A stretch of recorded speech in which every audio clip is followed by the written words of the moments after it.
I guess first of all, Izzy, congratulations on your debut. How did you find out the news? Yeah, no, thank you. This morning, so complete shock. Just in our team meeting, Mick was just talking, and then I had to come up the front, and yeah, it was just so this morning. So I had no idea if I was going to get selected or not. Yeah, still a bit of shock, but it's just so awesome, and I'm just super excited. So yeah. So obviously it's a big move coming over from Melbourne. Do you feel like it's sort of worth it now that you've been able to put your best foot forward and now get some senior football? Yeah, for sure. It was a pretty scary move initially, and it's a pretty big move from Victoria. But since walking through the yellow doors at the club, I've just loved every minute of it. Loved trainings, like the girls and the staff included. It's just such a great place to be, and I just want to work harder on the track and just help others. It's just, I'm just so grateful that I'm at this club, and it's just, it's pretty good. I hope I've got this right, but you had a bit of a surprise when you found out this morning. What happened? So we're just team meeting, and then, like Mick said, we're going to announce another debutant, and then he was just talking about, like someone's from Victoria, moved over here, been working hard, etc., etc., and then all of a sudden he said my name, and then I had to come up the front, and then my mum was actually on a Zoom call, so a bit of a surprise there. And then there was a bit of technical difficulties. I think they were trying to do something there. And then, with 2 seconds later, she came through the doors and was there with me. And we both sort of just embraced each other. And it was pretty awesome. I was pretty emotional, I think, because just haven't seen her for a while. And but yeah, I'm just so excited, so pumped. So. How are you feeling? Has it all sunk in yet, or is it still a bit surreal? It is pretty surreal. My head wasn't really focused on training. I just had all these thoughts going through my mind, but it certainly made me want to go harder, and definitely put me in a pretty good mood. And I was just so happy to be around the girls and just to have another good quality session. So yeah, still a little bit shocked, but it's just awesome. Spent a bit of time in the ruck today at training. Is that something we can expect for you, sort of backing up Sarah Legate? Yeah, for sure. So I've been, it's a new position to me actually. I've never played in the ruck, but coming into WA into this team, it was a role that I was going to pursue, and Mick was telling me about it. And so since being here, I've been working through the midfield, through the ruck, and just trying to develop craft in that area. You'll definitely see me in the ruck. And what sort of convinced you to make the move over from Melbourne? I actually always wanted to move interstate. I just didn't know where, and Melbourne was just so cold, and I just sort of had the interest from Mick and the recruiting sort of panel, and said that they want me, and I just thought, how good is this? To be able to go to WA. Sort of felt like it would be a good fresh start for me, because I was injured last season, so I just really wanted a fresh start, I love meeting new people, so I just wanted to get out and really get out of my comfort zone. I've moved all the way from Victoria here, but I've loved every minute of it, honestly. It's just been so good, so yeah.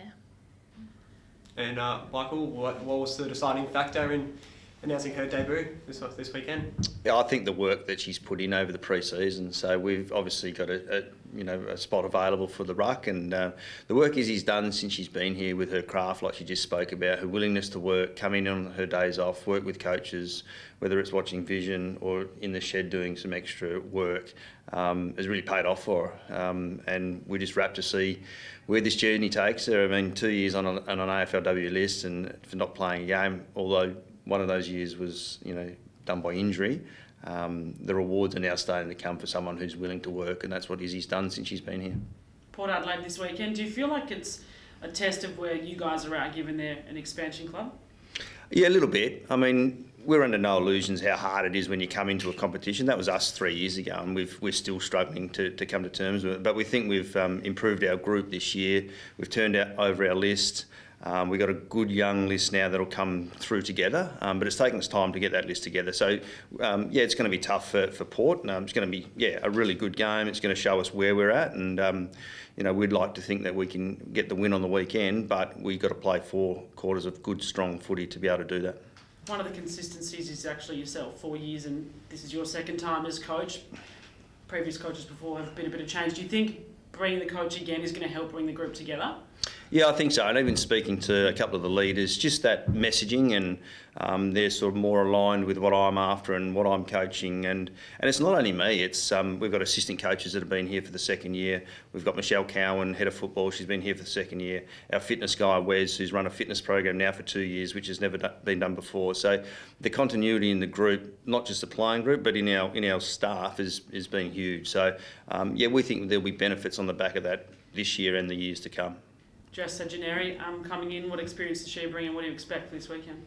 Jess is, she's going to go pretty hard. She's a competitive beast, Jess. We know what we're going to get from her, and we look forward to her bringing exactly that on the field. Really combative style of play and contested stuff. So, which is really going to add to our group. And Ella Roberts as well, making her debut. What can you expect from her on the weekend?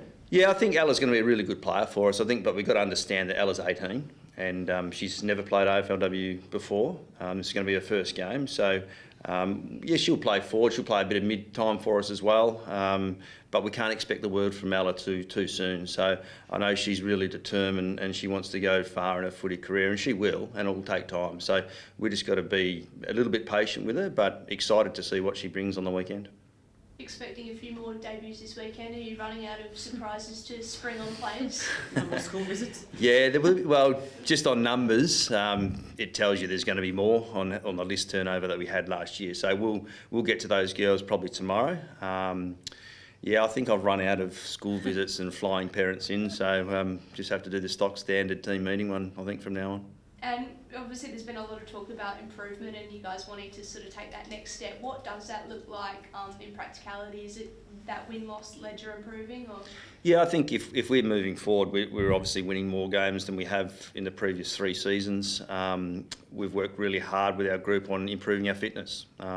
We've worked hard on improving our ball movement and trying to get it in our front half more often and locking it in there once we do, because we feel like we've added some talent in our front half, and if we get it in there enough, we'll be able to hit the scoreboard. So we've been working on that as an improvement area as well. So there's a lot of improvement areas for it. There's going to be a lot of improvement areas for us even after the weekend and even after this year finishes. So we just keep working towards our goal, which is to continually get more wins and losses on the board.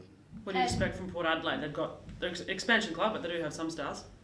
Yeah, they've obviously got Erin Phillips as their captain. She's been a pretty handy player over her journey. Gemma Houghton, who was at Fremantle right in front of our eyes, we've been able to watch her career. Teakle, who played Eastern Mantle as a forward, and we had her here as a train-on, and she's been going well since she's been over there.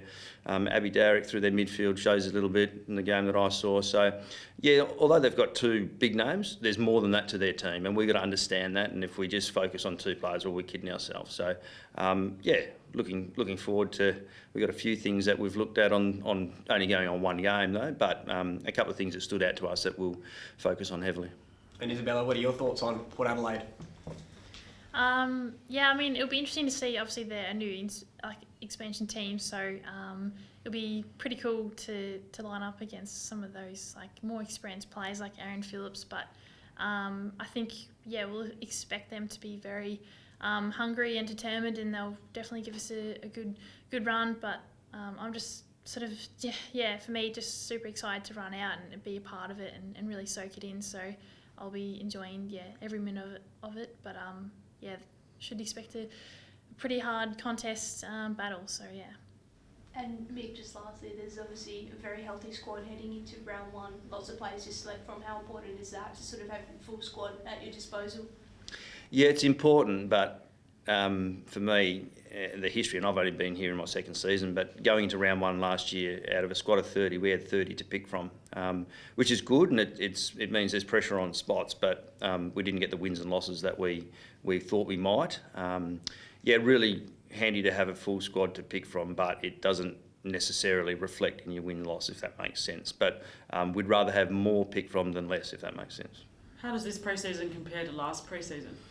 Oh, I think we're well advanced this year than what we were last year. So it seems funny saying that because it was all this year. But we know that the things that we've been able to measure, so our sprint distance, our change of direction, our fitness testing tells us that we're fitter.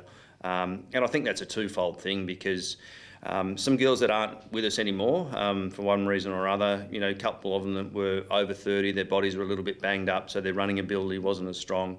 So now we've gone to the draft and we've brought in some really good young players that can run and got some speed. So we think our fitness is, yes, we've trained hard, but we've also recruited the right people in as well. Has it been tough to playing the pre-season around an 18-team format now, or has it been something that's been quite easy to adapt to? How have you found it?